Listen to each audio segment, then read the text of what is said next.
Progress report 14, Part 2. June 21st.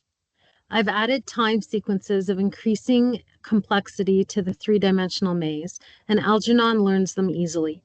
There's no need to motivate him with food or water. He appears to learn for the sake of solving the problem. Success appears to be its own reward. But, as Bert pointed out at the convention, his behavior is erratic. Sometimes after, or even during a run, he will rage, throw himself against the walls of the maze, or curl up and refuse to work at all. Frustration? Or something deeper. 5:30 p.m. That crazy Faye came in through the fire escape this afternoon with a female white mouse, about half Algernon's size, to keep him company, she said, on these lonely summer nights. She quickly overcame all my objections and convinced me that it would do Algernon good to have companionship. After I assured myself that little Minnie was of sound health and good moral character, I agreed. I was curious to see what he would do when confronted with a female. But once we had put Minnie into Algernon's cage, Faye grabbed my arm and pulled me out of the room. "Where's your sense of romance?" she insisted. She turned on the radio and advanced toward me menacingly. "I'm going to teach you the latest steps." How can you get annoyed at a girl like Faye? At any rate, I'm glad that Algernon is no longer alone. June 23rd. Late last night, the sound of laughter in the hallway and a tapping on my door. It was Faye and a man. "Hi, Charlie," she giggled as she saw me. "Leroy, meet Charlie. He's my across-the-hall neighbor. A wonderful artist. He does sculpture with the living element." Leroy caught hold of her and kept her from bumping into the wall. He looked at me nervously and mumbled a greeting. "Met Leroy at the Stardust Ballroom," she explained. "He's a terrific dancer." She started into her apartment and then pulled him back. "Hey," she giggled. "Why don't we invite Charlie over for a drink and make it a party?" Leroy didn't think it was a good idea. I managed an apology and pulled away. Behind my closed door, I heard them laughing their way into her apartment, and though I tried to read, the pictures kept forcing their way into my mind. A big white bed, white cool sheets, and the two of them in each other's arms. I wanted to phone Alice, but I didn't. Why torment myself? I couldn't even visualize Alice's face. I could picture Faye, dressed or undressed, at will, with her crisp blue eyes and her blonde hair braided and coiled around her head like a crown. Faye was clear, but Alice was wrapped in mist. About an hour later, I heard shouting from Faye's apartment, then her scream and the sound of things being thrown. But as I started out of bed to see if she needed help, I heard the door slam, Leroy cursing as he left. Then, a few minutes afterward, I heard a tapping on my living room window. It was open, and Faye slipped in and sat on the ledge, a black silk kimono revealing her lovely legs. "Hi," she whispered.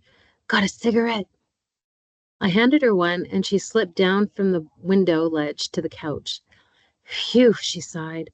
"I can usually take care of myself, but there's only one type that's so angry it's all you can do to hold them off." "Oh," I said. "You brought him up here to hold him off?" She caught my tone and looked up sharply. "You don't approve?" "Who am I to disapprove? But if you pick up a guy in a public dance hall, you've got to expect advances. He had the right to make a pass at you." She shook her head. "I go to the Stardust Ballroom because I like to dance, and I don't see that because I let a guy bring me home, I've got to go to bed with him. You don't think I went to bed with him, do you?" My image of the two of them in each other's arms popped like soap bubbles. "Now, if you were the guy," she said, "it would be different." "What's that supposed to mean?" "Just what it sounds like. If you asked me, I'd go to bed with you." I tried to keep my composure. "Thanks," I said. "I'll keep that in mind. Can I get you a cup of coffee?" "Charlie, I can't figure you out. Most men like me or not, and I know it right away. But you seem afraid of me. You're not homosexual, are you?" "Hell, not." "I mean, you don't have to hide it from me if you are, because then we could just be good friends. But I'd have to know." "I'm not homosexual. Tonight, when you went into your place with that guy, I wished it was me." She leaned forward and the kimono opened at the neck revealed her bosom. She slipped her arms around me, waiting for me to do something. I knew what was expected of me, and I told myself there was no reason not to. I had the feeling there would be no panic now. Not with her. After all, I wasn't the one making the advances. And she was different from any woman I'd ever met before. Perhaps she was right for me at this emotional level. I slipped my arms around her. That's different, she cooed. I was beginning to think you didn't care. I care, I whispered, kissing her throat. But as I did it, I saw the two of us, as if I were a third person standing in the doorway. I was watching a man and woman in each other's arms, but seeing myself that way, from a distance, left me unresponsive. There was no panic, it was true, but there was also no excitement, no desire. Your place or mine? She asked. Wait a minute. What's the matter? Maybe we'd better not. I don't feel well this evening. She looked at me wonderingly. Is there anything else? Anything you want me to do? I don't mind. No, that's not it, I said sharply. I just don't feel well tonight. I was curious about the way she had of getting a man excited, but this was no time to start experimenting. The solution to my problem lay elsewhere. I didn't know what else to say to her. I wished she'd go away, but I didn't want to tell her to go. She was studying me, and then finally she said, Look, do you mind if I spend the night here? Why? She shrugged. I like you. I don't know. Leroy might come back. Lots of reasons. If you don't want me to. She caught me off guard again. I might have found a dozen excuses to get rid of her, but I gave in. Got any gin? She asked. No, I don't drink much. I've got some in my place. I'll bring it over. Before I could stop her, she was out the window, and a few minutes later she returned with a bottle about two-thirds full and a lemon. She took 2 glasses from my kitchen and poured some gin into each. Here, she said, this'll make you feel better. It'll take the starch out of those straight lines. That's what's bugging you. Everything is too neat and straight, and you're all boxed in, like Algernon in his sculpture there. I wasn't going to at first, but I felt so lousy that I figured why not? It couldn't make things any worse, and it might possibly dull the feeling that I was watching myself through eyes that didn't understand what I was doing. She got me drunk. I remember the first drink and getting into bed and her slipping in beside me with a bottle in her hand. And that was all until this afternoon when I got up with a hangover. She was still asleep, face to the wall, her pillow bunched up under her neck. On the night table beside the ashtray overflowing with crushed butts stood the empty bottle. But the last thing I remembered before the curtain came down was watching myself take the second drink. She stretched and rolled toward me, nude. I moved back and fell out of bed. I grabbed a blanket to wrap around myself. Hi, she yawned. You know what I want to do one of these days? What? Paint you in the nude, like Michelangelo's David. You'd be beautiful. You okay? I nodded, except for a headache. Did I, uh, drink too much last night?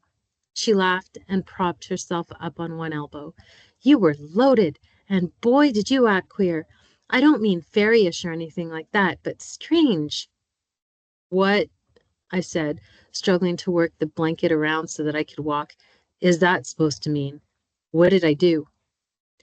I've seen guys get happy or sad or sleepy or sexy, but I never saw anyone act the way you did. It's a good thing you don't drink often. Oh my God, I only wish I had a camera. What a short subject you'd have made. Well, for Christ's sake, what did I do? Not what I expected. No sex or anything like that. But you were phenomenal. What an act. The weirdest. You'd be great on the stage. You'd wow them at the palace. You went all confused and silly. You know, as if a grown man starts acting like a kid, talking about how you wanted to go to school and learn to read and write so you could be smart like everyone else. Crazy stuff like that. You were a different person, like they do with method acting, and you kept saying you couldn't play with me because your mother would take away your peanuts and put you in a cage. Peanuts? Yeah, so help me, she laughed, scratching her head. And you kept saying I couldn't have your peanuts. The weirdest. But I tell you, the way you talked, like those dimwits on the street corners who work themselves up by just looking at a girl, a different guy completely. At first, I thought you were just kidding around, but now I think you're compulsive or something. All this neatness and worrying about everything. It didn't upset me, although I would have expected it to.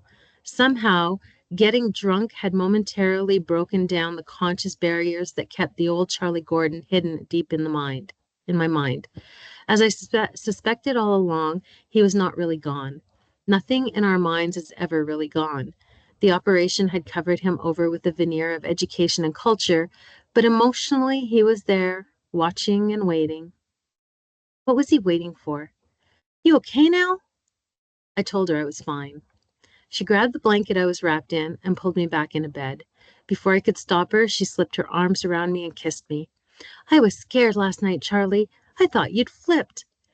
I've heard about guys who are impotent, how it suddenly gets them and they become maniacs. How come you stayed?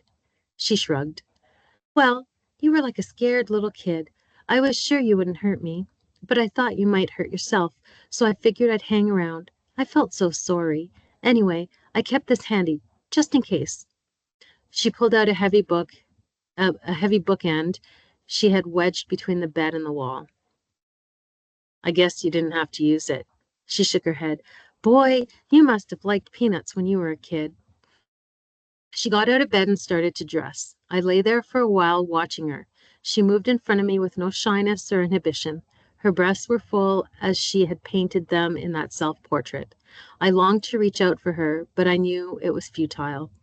In spite of the operation, Charlie was still with me. And Charlie was afraid of losing his peanuts. June 24th. Today I went on a strange kind of anti-intellectual binge. If I had dared to, I would have gotten drunk, but after the experience with Faye, I knew it would be dangerous. So instead, I went to Times Square, from movie house to movie house, immersing myself in westerns and horror movies the way I used to. Each time, sitting through the picture, I would find myself whipped with guilt. I'd walk out in the middle of the picture and wander into another one. I told myself I was looking for something in the make-believe screen world that was missing from my new life. Then, in a sudden intuition, right outside the Kino Amusement Center, I knew it wasn't the movies I wanted, but the audiences. I wanted to be with the people around me in the darkness. The walls between people are thin here, and if I listen quietly, I hear what's going on. Greenwich Village is like that too. Not just being close, because I don't feel it in a crowded elevator or on a subway during the rush, but on a hot night when everyone is out walking or sitting in the theater, there's a rustling, and for a moment I brush against someone and sense the connection between the branch and the trunk and the deep root. At such moments, my flesh is thin and tight, and the unbearable hunger to be part of it drives me out to search in the dark corners and blind alleys of the night. Usually, when I'm exhausted from walking, I go back to the apartment and drop off into a deep sleep. But tonight, instead of going up to my own place, I went to the diner. There was a new dishwasher, a boy of about 16, and there was something familiar about him, his movements, the look in his eyes. And then, clearing away the table behind me, he dropped some dishes. They crashed to the floor, shattering and sending bits of white china under the tables. He stood there, dazed and frightened, holding the empty tray in his hand, the whistles and catcalls from the customers, cries of, "Hey, there go the profits, Mazel Tov," and, well, he didn't work here very long, which invariably seems to follow the breaking of dishware in a public restaurant, confused him. When the owner came to see what the excitement was about, the boy cowered, threw up his arms as if to ward off a blow. All right, you dope," shouted the man. "Don't just stand there. Get the broom and sweep up that mess. A broom, you idiot. It's in the kitchen. Sweep up all the pieces." When the boy saw that he was not going to be punished, his frightened expression disappeared, and he smiled and hummed as he came back with the broom. A few of the rowdier customers kept up the remarks, amusing themselves at his expense. "Here, Sonny, over here. Here's a nice piece behind you. Come on, do it again. He's not so dumb. It's easier to break 'em than to wash 'em." As the boy's vacant eyes moved across the crowd of amused onlookers, he slowly mirrored their smiles and finally broke into an uncertain grin at the joke which he did not understand. I felt sick inside as I looked at his dull, vacuous smile, the wide, bright eyes of a child, uncertain but eager to please, and I realized what I had recognized in him. They were laughing at him because he was retarded. And at first I had been amused along with the rest. Suddenly, I was furious at myself and all those who were smirking at him. I wanted to pick up the dishes and throw them. I wanted to smash their laughing faces. I jumped up and shouted, "Shut up! Leave him alone. He can't understand. He can't help what he is. But for God's sake, have some respect. He's a human being." The restaurant grew silent. I cursed myself for losing control and creating a scene, and I tried not to look at the boy as I paid my check and walked out without touching my food. I felt ashamed for both of us. How strange it is that people of honest feelings and sensibility, who would not take advantage of a man born without arms or legs or eyes, how such people think nothing of abusing a man born with low intelligence. It infuriated me to remember that not so long ago I, like this boy who foolishly played the clown, and I had almost forgotten. Only a short time ago, I learned that people laughed at me. Now I can see that unknowingly I joined them in laughing at myself. That hurts most of all. I have often reread my early progress reports and seen the illiteracy, the childish naivete, the mind of low intelligence peering from a dark room through the keyhole at the dazzling light outside. In my dreams and memories, I've seen Charlie smiling happily and uncertainly at what people around him were saying.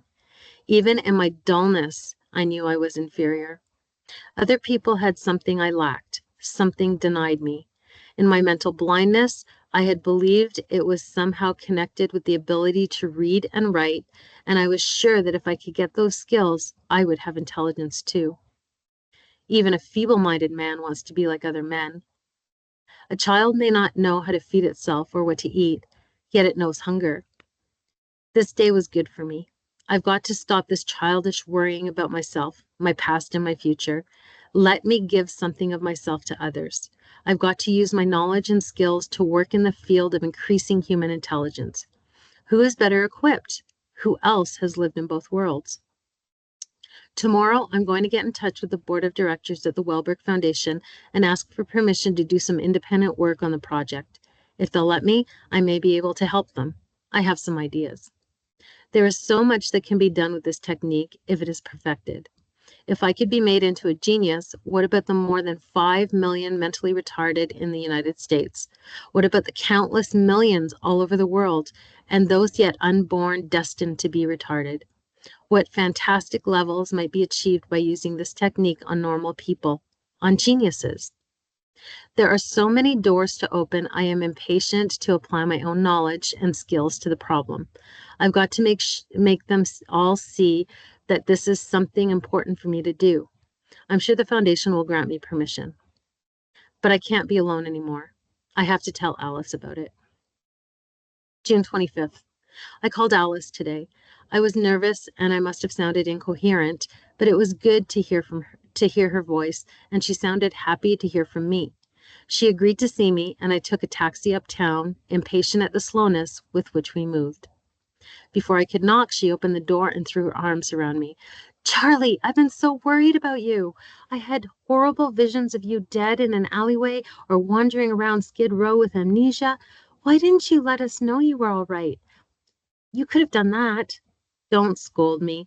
I had to be alone for a while to answer some questions." "Come in the kitchen. I'll make some coffee. What have you been doing?" "Days. I've been thinking, reading, and writing. And nights, wandering in search of myself. And I've discovered that Charlie is watching me." "Don't talk like that," she shuddered. "This business about being watched isn't real. You've built it up in your mind." "I can't help feeling that I'm not me. I've usurped his place and locked him out the way they locked me out of the bakery. What I mean to say is that Charlie Gordon exists in the past, and the past is real.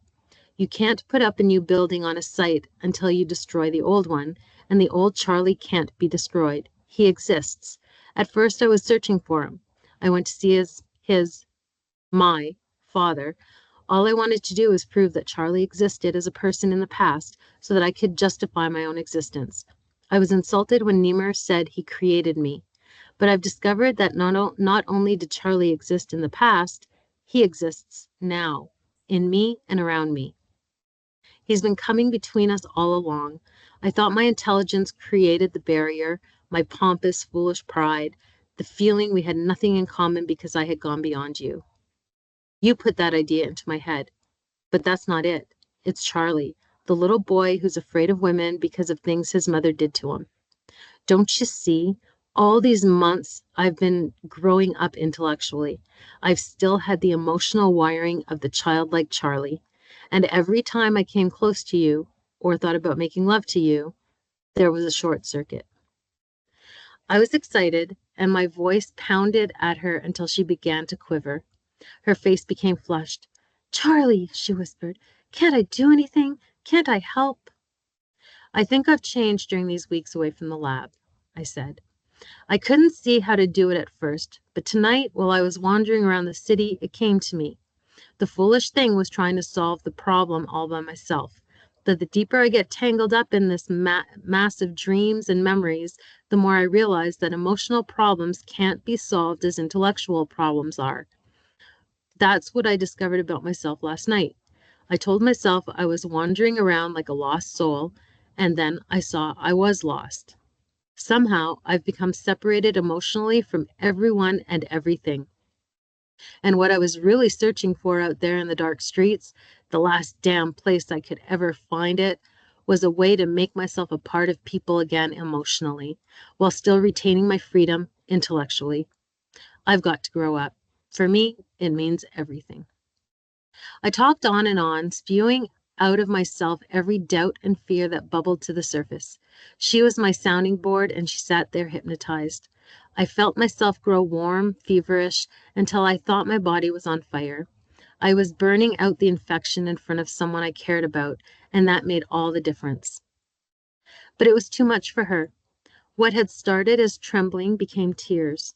The picture over the couch caught my eye, the cringing, red-cheeked maiden, and I wondered what Alice was feeling just then. I knew she would give herself to me, and I wanted her. But what about Charlie? Charlie might not interfere if I wanted to make love to Faye. He would probably just stand in the doorway and watch. But the moment I came close to Alice, he panicked. Why was he afraid to let me love Alice? She sat on the couch looking at me, waiting to see what I would do. And what could I do? I wanted to take her in my arms, and as I began to think of it, the warning came. Are you all right, Charlie? You're so pale. I sat down on the couch beside her. Just a little dizzy. It'll pass. But I knew it would only get worse as long as Charlie felt there was danger I'd make love to her. And then I got the idea. It disgusted me at first, but suddenly I realized the only way to overcome this paralysis was to outwit him. If for some reason Charlie was afraid of Alice, but not Faye, then I would turn out the lights and pretend I was making love to Faye. He would never know the difference. It was wrong, disgusting, but if it worked, it would break Charlie's strangle on my emotions. I would know afterward that I loved Alice and that this was the only way. I'm all right now. Let's sit in the dark for a while, I said, turning off the lights and waiting to collect myself. It wasn't going to be easy. I had to convince myself, visualize Faye, hypnotize myself into believing that the woman sitting beside me was Faye. And even if he separated himself from me to watch from outside my body, it would do him no good because the room would be dark. I waited for some sign that he suspected, the warning symptoms of panic, but nothing. I felt alert and calm. I put my arm around her. Charlie, Don't talk, I snapped, and she shrank from me. Please, I reassured her. Don't say anything. Just let me hold you quietly in the dark. I brought her close to me, and there, under the darkness of my closed lids, I conjured up the picture of Faye, with her long blonde hair and fair skin. Faye, as I had seen her last beside me. I kissed Faye's hair, Faye's throat, and finally came to rest upon Faye's lips. I felt Faye's arm stroking the muscles on my back, my shoulders, and the tightness inside me built up as it had never before done for a woman. I caressed her slowly at first and then with impatient, mounting excitement that would soon tell. The hairs on my neck began to tingle. Someone else was in the room, peering through the darkness, trying to see, and feverishly I thought the name over and over to myself. Faye, Faye, Faye. I imagined her face sharply and clearly so that nothing could come between us. And then, as she gripped me closer, I cried out and pushed her away. Charlie! I couldn't see Alice's face, but her gasp mirrored the shock. No, Alice, I can't. You don't understand. I jumped up from the couch and turned on the light. I almost expected to see him standing there, but of course not. We were alone. It was all in my mind. Alice was lying there, her blouse open where I had unbuttoned it, her face flushed, eyes wide in disbelief. I love you, the words choked out of me, but I can't do it. Something I can't explain, but if I hadn't stopped, I would hate myself for the rest of my life. Don't ask me to explain, or you'll hate me too. It has to do with Charlie. For some reason, he won't let me make love to you. She looked away and buttoned her blouse. It was different tonight, she said. You didn't get nausea or panic or anything like that. You wanted me. Yes, I wanted you, but I wasn't really making love to you. I was going to use you in a way, but I can't explain. I don't understand it myself. Let's just say I'm not ready yet. And I can't fake it or cheat or pretend it's all right when it's not. It's just another blind alley. I got up to go. Charlie, don't run away again. I'm through running. I've got work to do. Tell them I'll be back to the lab in a few days, as soon as I get control of myself. I left the apartment in a frenzy. Downstairs, in front of the building, I stood, not knowing which way to go. No matter which path I took, I got a shock that meant another mistake. Every path was blocked. But God! Everything I did, everywhere I turned, doors were closed to me. There was no place to enter, no street, no room, no woman. Finally, I stumbled down into the subway and took it down to 49th Street. Not many people, but there was a blonde with long hair who reminded me of Faye. Heading toward the crosstown bus, I passed a liquor store, and without thinking about it, I went in and bought a fifth of gin. While I waited for the bus, I opened the bottle in the bag, as I had seen bums do, and I took a long, deep drink. It burned all the way down, but it felt good. I took another, just a sip, and by the time the bus came, I was bathed in a powerful, tingling sensation. I didn't take any more. I didn't want to get drunk now. When I got to the apartment, I knocked at Faye's door. There was no answer. I opened the door and looked in. She hadn't come in yet, but all the lights were on in the place. She didn't give a damn about anything. Why couldn't I be that way? I went to my own place to wait. I undressed, took a shower, and put on a robe. I prayed that this wouldn't be one of those nights that someone came home with her. About 2:30 in the morning, I heard her coming up the steps. I took my bottle, climbed out into the fire escape, and slipped over to her window just as her front door opened. I hadn't intended to crouch there and watch. I was going to tap on the window, but as I raised my hand to make my presence known, I saw her kick her shoes off and twirl around happily. She went to the mirror and slowly, piece by piece, began to pull off her clothes in a private striptease. I took another drink, but I couldn't let her know I had been watching her. I went through my own apartment without turning on the lights. At first I thought of inviting her over to my place, but everything was too neat and orderly, too many straight lines to erase, and I knew it wouldn't work here. So I went out into the hallway. I knocked at her door, softly at first, and then louder. "Door's open," she shouted. She was in her underwear, lying on the floor, arms outstretched and legs up against the couch. She tilted her head back and looked at me upside down. "Charlie, darling, why are you standing on your head?" "Never mind," I said, pulling the bottle out of the paper bag. "The lines and boxes are too straight. And I thought you'd join me in erasing some of them." "Best stuff in the world for that," she said. "If you concentrate on the warm spot that starts in the pit of your stomach, all the lines begin to melt. That's what's happening. Wonderful! She jumped to her feet. Me too. I danced with too many squares tonight. Let's melt 'em all down. She picked up a glass and I filled it for her. As she drank, I slipped my arm around her and toyed with the skin of her bare back. Hey there, boy. Whoa, what's up? Me. I was waiting for you to come home. She backed away. Oh, wait a minute, Charlie boy. We've been through all this before. You know it doesn't do any good. I mean, you know I think a lot of you, and I'd drag you to bed in a minute if I thought there was a chance, but I don't want to get all worked up for nothing. It's not fair, Charlie. It'll be different tonight. I swear it. Before she could protest, I had her in my arms, kissing her, caressing her, overwhelming her with all the built-up excitement that was ready to tear me apart. I tried to unhook her brassiere, but I pulled too hard and the hook tore out. For God's sake, Charlie, my bra. Don't worry about your bra, I choked, helping her to take it off. I'll buy you a new one. I'm going to make up for the other times. I'm going to make love to you all night long. She pulled away from me.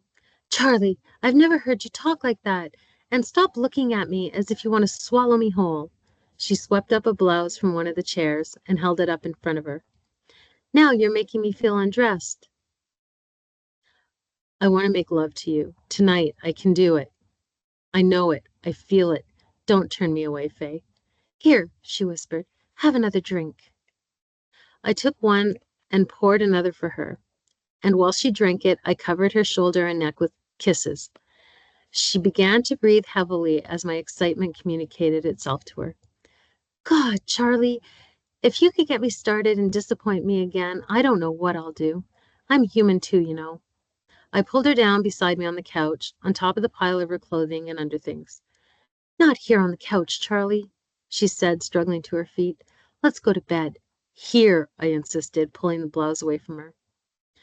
She looked down at me, set her glass on the floor, and stepped out of her underwear. She stood there in front of me, nude. I'll turn out the light, she whispered. No, I said, pulling her down and onto the couch again. I want to look at you. She kissed me deeply and held me tightly in her arms. Just don't disappoint me this time, Charlie. You'd better not. Her body moved slowly, reaching for me, and I knew that this time nothing would interfere. I knew what to do and how to do it. She gasped and sighed and called my name. For one moment, I had the cold feeling he was watching. Over the arm of the couch, I caught a glimpse of his face staring back at me through the dark beyond the window, where just a few minutes earlier I had been crouching. A switch in perception, and I was out on the fire escape again, watching a man and woman inside making love on the couch. Then, with a violent effort of will, I was back on the couch with her, aware of her body and my own urgency and potency, and I saw the face against the window, hungrily watching.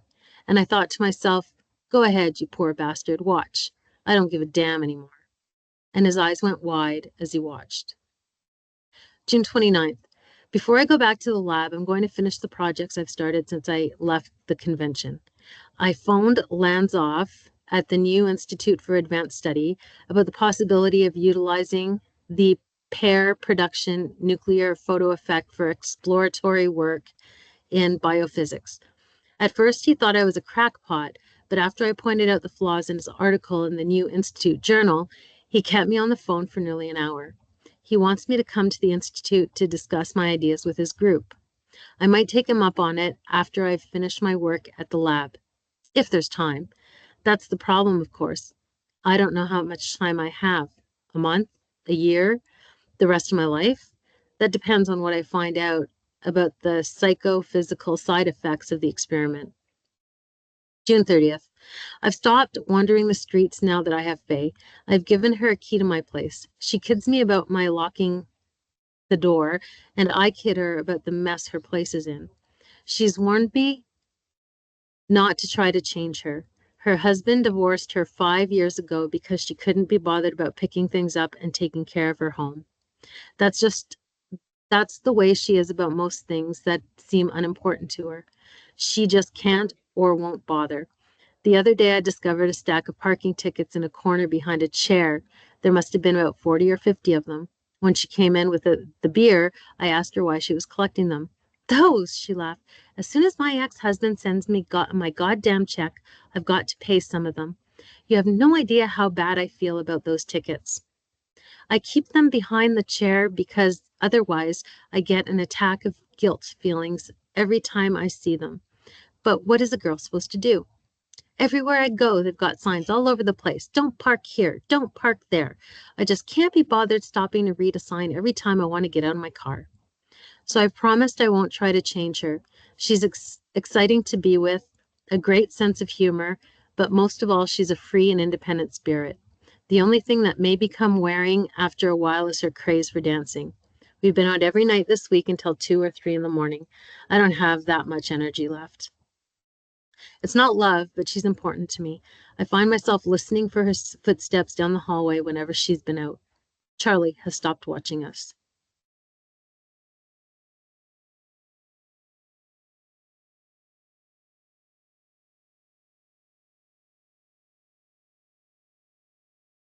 July 5th. I dedicated my first piano concerto to Faye. She was excited by the idea of having something dedicated to her, but I don't think she really liked it. Just goes to show that you can't have everything you want in one woman. One more argument for polygamy. The important thing is that Faye is bright and good-hearted. I learned today why she ran out of money so early this month. A week before she met me, she had befriended a girl she met at the Stardust Ballroom. When the girl told Faye she had no family in the city, was broke, and had no place to sleep, Faye invited her to move in. 2 days later, the girl found the $232 that is kept in a dresser drawer and disappeared with the money. Faye hadn't reported it to the police. As it turned out, she didn't even know the girl's last name. What good would it do to notify the police, she wanted to know. I mean, this poor bitch must have needed the money pretty badly to do it. I'm not going to ruin her life over a few $100. I'm not rich or anything, but I'm not going after her skin, if you know what I mean. I knew what she meant. I have never met anyone as open and trusting as Faye is. She's what I need most of all right now. I've been starved for simple human contact. July 8th. Not much time for work between the nightly club hopping and the morning hangovers. It was only with aspirin and something Faye concocted for me that I was able to finish my linguistic analysis of Urdu verb forms and send the paper to the International Linguistics Bulletin. I will send the linguistics back to India with their tape recorders because it undermines the critical substructure of their methodology. I can't help but admire the structural linguists who have carved out for themselves a linguistic discipline based on the deterioration of written communication. Another case of men devoting their lives to studying more and more about less and less, filling volumes and libraries with the subtle linguistic analysis of the grunt. Nothing wrong with that, but it should not be used as an excuse to destroy the stability of language.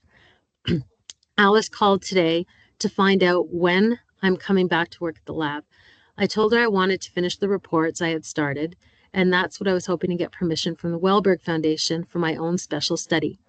She's right, though. I've got to take time to reconsider. Faye still wants to go out dancing all the time. Last night started out with us drinking and dancing at the White Horse Club, and from there to Benny's Hideaway, and then on to the Pink Slipper. And after that, I don't remember many of the places, but we danced until I was ready to drop. My tolerance for liquor must have increased because I was pretty far gone before Charlie made his appearance. I can only recall him doing a silly tap dance on the stage of the Alakazam Club. He got a great hand before the manager threw us out, and Faye said everyone thought I was a wonderful comedian and everyone liked my moron act. What the hell happened then? I know I strained my neck. I thought it was from all the dancing, but Faye says I fell off the goddamn couch. Algernon's behavior is becoming erratic again. Minnie seems to be afraid of him. July 9th. A terrible thing happened today. Algernon bit Faye. I had warned her against playing with him, but she always liked to feed him. Usually when she came into his room, he'd perk up and run to her. Today it was different. He was at the far side, curled up into a white puff. When she put her hand in through the top trap door, he cringed and forced himself back into the corner. She tried to coax him by opening the barrier to the maze, and before I could tell her to leave him alone, she made the mistake of trying to pick him up. He bit her thumb. Then he glared at both of us and scurried back into the maze. We found Minnie at the other end of the reward box. She was bleeding from a gash in her chest, but she was alive. As I reached in to take her out, Algernon came into the reward box and snapped at me. His teeth caught my sleeve, and he hung on until I shook him loose. He calmed down after that. I observed him for more than an hour afterward. He seems listless and confused, and though he still learns new problems without external rewards, his performance is peculiar. Instead of the careful, determined movements down the maze corridors, his actions are rushed and out of control. Time and time again, he turns into a corner too quickly and crashes into a barrier. There's a strange sense of urgency in his behavior. I hesitate to make a snap judgment. It could be many things, but now I've got to get him back to the lab. Whether or not I hear from the foundation about my special grant, I'm going to call Niemer in the morning.